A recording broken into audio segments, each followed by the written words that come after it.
बातमी 36 जिल्ह्यांची।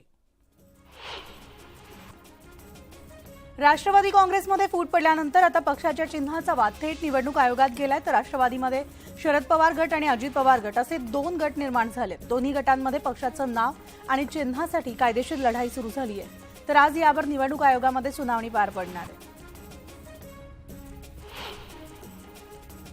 16 आमदार अपात्रता प्रकरणी आता 3 नोव्हेंबरला सुनावणी होणार आहे। तर ही सुनावणी तब्बल 1 महिना लांबणीवर गेली आणि यापूर्वी 9 ऑक्टोबरला सुनावणी होणार होती। तर सुप्रीम कोर्टातील सुनावणीला तारीख पे तारीख सुरूच आहे आणि विधानसभा अध्यक्ष आमदार अपात्र प्रकरणामध्ये निर्णय देण्यास दिरंगाई करत असल्याचा आरोप ठाकरे गटाकडून करण्यात आला आणि ठाकरे गटाकडून सुप्रीम कोर्टात याचिका दाखल करण्यात आली आहे। तर राज्यातील ग्रामपंचायत निवडणुकीला हायकोर्टात आव्हान देण्यात आले। नागपूरसह इतर जिल्ह्यांमधील सरपंच पदाचं आरक्षण 50% गेल्याचा याचिकेत दावा करण्यात आलाय। निवडणूक घेण्यापूर्वी सरपंच पदाच्या आरक्षणामध्ये आवश्यक सुधारणा करण्याची मागणी याचिकेत करण्यात आली आहे। मुख्यमंत्री एकनाथ शिंदे यांनी राज्यातील आरोग्य व्यवस्थेचा आढावा घेतला। यावेळी प्रत्येक जिल्हाधिकाऱ्यांनी आपल्या जिल्ह्यातील सर्व शासकीय रुग्णालय, महापालिका आणि नगरपालिकांची रुग्णालय, त्याचबरोबर प्राथमिक आरोग्य केंद्र, वैद्यकीय महाविद्यालयाच्या अखत्यारीतील रुग्णालयांना तात्काळ भेट देऊन पाहणी करण्याच्या सूचना त्यांनी केल्या। तसंच सद्यस्थितीचा अहवाल सादर करण्याचे आदेश मुख्यमंत्र्यांनी जिल्हाधिकाऱ्यांना दिले।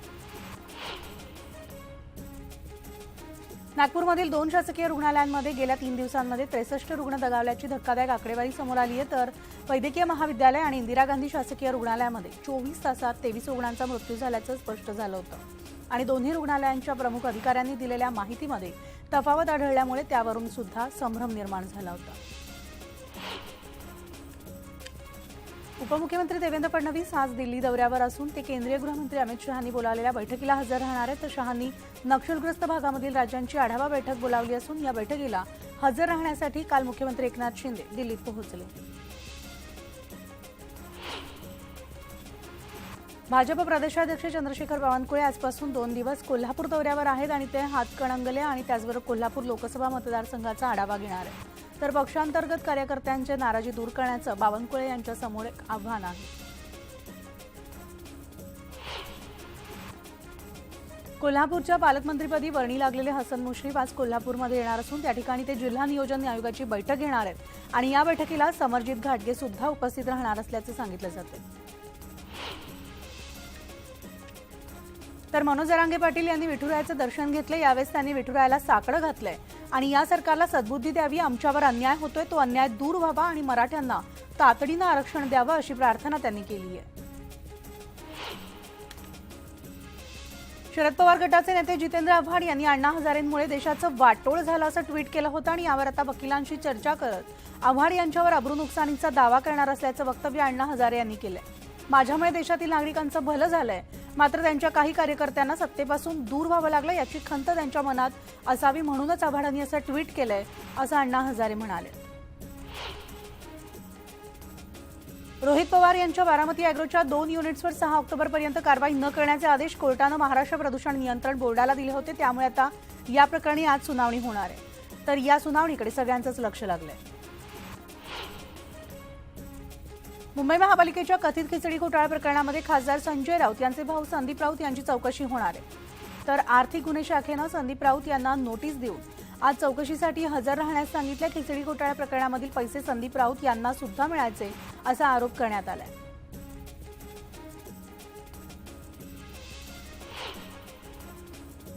तर महादेव गेमिंग ॲपची जाहिरात करणं काही बॉलिवूड सेलिब्रिटींना महागात पडण्याची शक्यता आहे। ईडीनं अभिनेता रणबीर कपूरला या प्रकरणी नोटीस बजावली आणि रणबीरला ईडीच्या रायपूरमधील कार्यालयात चौकशीसाठी हजर राहण्यास सांगितले। तर रणबीर कपूरनं ईडीकडे 2 आठवड्यांचा वेळ मागितलाय।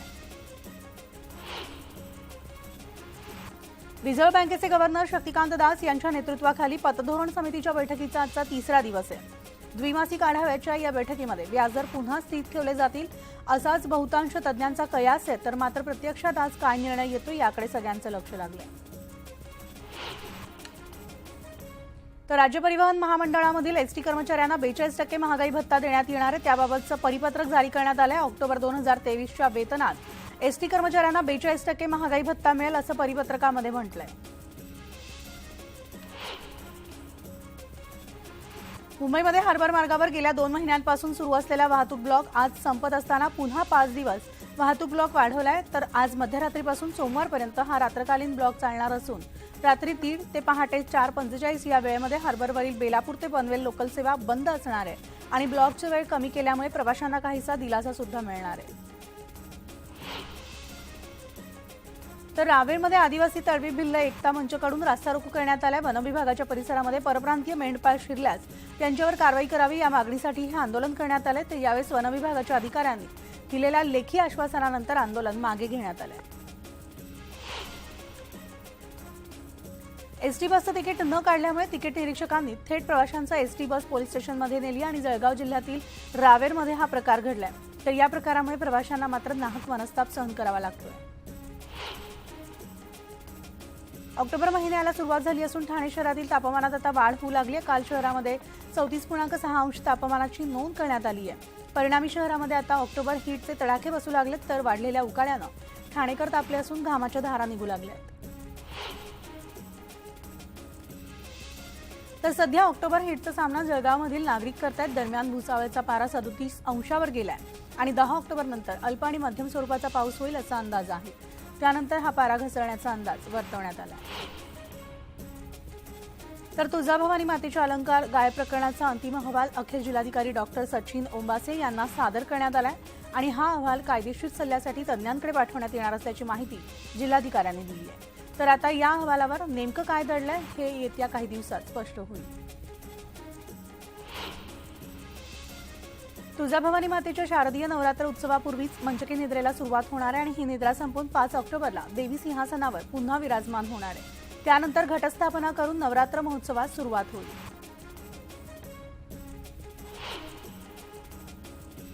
सप्तशृंगी देवी विश्वस्त संस्थानं भाविकांसाठी एक महत्त्वाचा निर्णय घेतलाय. नवरात्रोत्सवामध्ये भाविकांना सप्तशृंगी देवीचे 24 तास दर्शन खुलं राहणार आहे आणि सर्व शासकीय अधिकारी, सप्तशृंग निवासिनी ट्रस्ट, विश्वस्त व्यवस्थापक, ग्रामपंचायत यांच्या बैठकीमध्ये हा निर्णय घेण्यात आला आहे.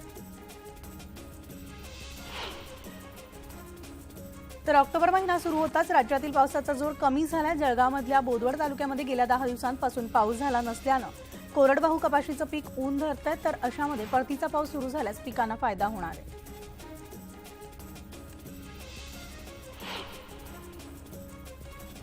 मावळ तालुक्यामध्ये यंदाच्या वर्षी समाधानकारक पाऊस पडलाय. त्यामुळे आता येथील शेतकरी वर्गामध्ये आनंदाचं वातावरण आहे. भात पीक शेती बहरू लागली असून भाताच्या ओंब्या बाहेर पडू लागल्यात. दरम्यान शेतकरी महिलांनी पारंपरिक गाणी गात शेतामध्ये नैवेद्य दाखवून ग्रामदैवत आणि इंद्रदेवाचे आभार मानले.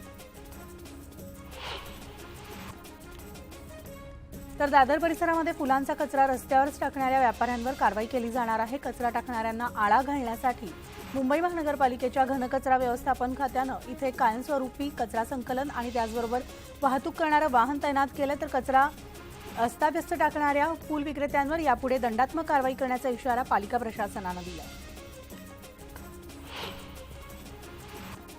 तर श्रावण महिना आणि गणेशोत्सव संपल्यामुळे मासळीची मागणी वाढली. त्यामुळे आवक आणि मागणी यातील तफावतीमुळे किरकोळ मासळीच्या दरात सरासरी 25% वाढ झाली आहे.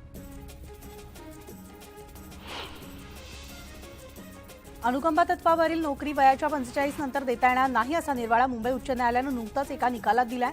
एका महिलेला दया दाखवून 45 वयानंतर सुद्धा अनुकंपा तत्वाचा लाभ दिला तर वय उलटून गेलेल्या दावेदारांची नोकरीसाठी रांग लागेल असं हायकोर्टानं या निकालात नमूद केलं. नियमांचं उल्लंघन करून मॅटनं अनुकंपाचा नोकरीचा एखाद्याला नियमबाह्य लाभ देणं अयोग्य आहे का असा ठपका हायकोर्टानं ठेवलाय.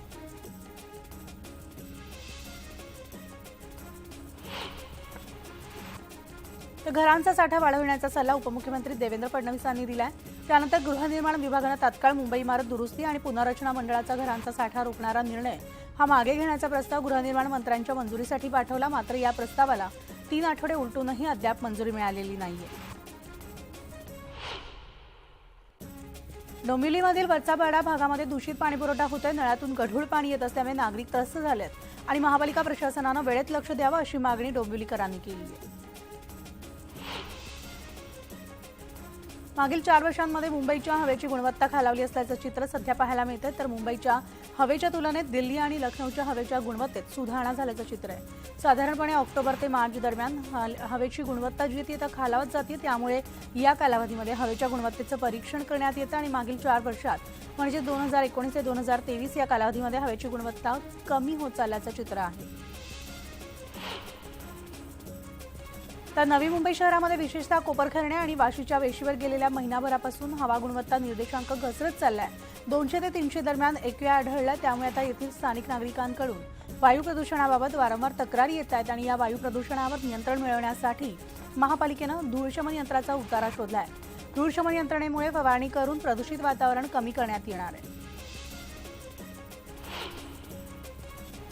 तर मुंबई पुणे एक्सप्रेसवे लगत सर्व्हिस रोड व्हावा यासाठी लोणावळा ते उडसे गावातील बाधित शेतकऱ्यांनी रस्ते विकास महामंडळाला उपोषणाचा इशारा दिला होता आणि यासाठी झालेल्या बैठकीमध्ये अधिकारी आणि बाधित शेतकऱ्यांची संयुक्त बैठक सुद्धा झाली. मात्र अद्यापही निर्णय न झाल्यानं स्थानिकांनी संताप व्यक्त केलाय. घाटकोपर अंधेरी वर्सोवा मेट्रो 1 मार्गिकेवरील दैनंदिन प्रवासी संख्येनं विक्रमी टप्पा पार केलाय. 27 सप्टेंबरला या मार्गिकेवरून तब्बल 4,79,000 प्रवाशांनी प्रवास केलाय. तर कोरोना काळानंतर पहिल्यांदाच मेट्रो 1नं विक्रमी प्रवासी संख्या गाठली आहे आणि हा पहिल्या मार्गिकेला मुंबईकरांची बऱ्यापैकी पसंती मिळताना दिसते. पुणे महामेट्रोकडून विद्यार्थ्यांसाठी एक पुणे विद्यार्थी पास या मेट्रो कार्डची आजपासून सुरुवात होती आणि पहिल्या 10,000 जणांना हे कार्ड मोफत दिले जाणार आहे. तर या कार्डधारकांना तिकिटामध्ये 30% सवलत दिली जाईल. हे कार्ड घेण्यासाठी महाविद्यालयाचं ओळखपत्र किंवा चालू शैक्षणिक वर्षाचं बोनाफाईड प्रमाणपत्र आवश्यक असेल आणि पुणे मेट्रोच्या संकेतस्थळावर उपलब्ध ई फॉर्म भरून हा पास मिळवता येईल.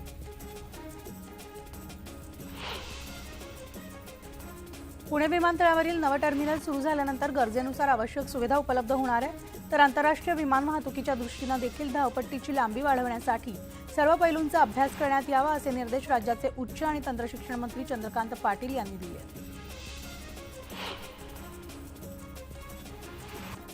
स्टार्टअपच्या उभारणीपासून विपणनापर्यंत विविध सुविधा पुरवणारी महत्वाकांक्षी महाहब इन्क्युबेटर आणि त्याचबरोबर स्टार्टअप इनोव्हेशन सेंटर लवकरच ठाणे शहराजवळ उभारण्यात येणार आहे आणि त्यासाठी आता पहिल्या टप्प्यात 500 कोटी रुपयांची तरतूद केली जाणार आहे. त्याबाबतचा शासन निर्णय गुरुवारी जारी करण्यात आला आहे. तर शिवडी नावाशेवा सागरी सेतू आणि मुंबईला जोडणाऱ्या लोकल मार्गामुळे उरण आणि आसपासच्या परिसरातील शेतजमिनींना मोठी मागणी येऊ लागली आहे. नागाव, केगाव आणि चांजे यासारख्या हिरव्या पट्ट्यातील जागांच्या खरेदीसाठी विकासक आणि दलालांचा समूह शेतकऱ्यांकडे येत असल्याचं चित्र गेल्या काही महिन्यांपासून पाहायला मिळतंय. कल्याणच्या मोहने परिसरामध्ये मित्रावर गोळी झाडणाऱ्या आरोपीला गुन्हे शाखेच्या पथकानं अटक केली आणि जुन्या वादातून ही गोळी झाडली असून यामध्ये मित्र गंभीर जखमी झाला होता. या प्रकरणी पोलीस ठाण्यात गुन्हा दाखल करण्यात आला असून पोलिसांनी सापळा रचून आरोपीला अटक केली आहे. तर बनावट नोटा विक्री करणाऱ्या टोळीचा सांगलीच्या विश्रामबाग पोलिसांनी पर्दाफाश केलाय. 500 रुपयांच्या बनावट नोटा विक्री करणाऱ्या तिघांना अटक करत त्यांच्याकडून 4,38,500 रुपयांच्या 877 बनावट नोटा जप्त करण्यात आल्या. भंडारा शहरामध्ये क्षुल्लक कारणावरून झालेल्या हल्ल्यात एकाचा मृत्यू झाला तर 2 जण जखमी झालेत आणि या प्रकरणी पोलिसांनी आरोपीला अटक केली आहे. तर जखमींवर जिल्हा रुग्णालयात उपचार सुरू आहेत. बिहारप्रमाणे आपल्या राज्यात सुद्धा ओबीसीची जनगणना झाली पाहिजे असं मत जरांगे पाटील यांनी व्यक्त केलंय. तर नेमकं कोणाला किती आरक्षण आणि कोणाची किती संख्या हे या जनगणनाहून स्पष्ट होईल असं मत मनोज जरांगे पाटील यांनी धाराशिव इथं बोलताना व्यक्त केलंय. आणि या बातम्यांचा बुलेटिनमध्ये एक छोटासा ब्रेक घेऊन लगेचच परततो. इतरही बातम्या पाहणार आहोत तेव्हा पाहत राहा न्यूज 18 लोकमत.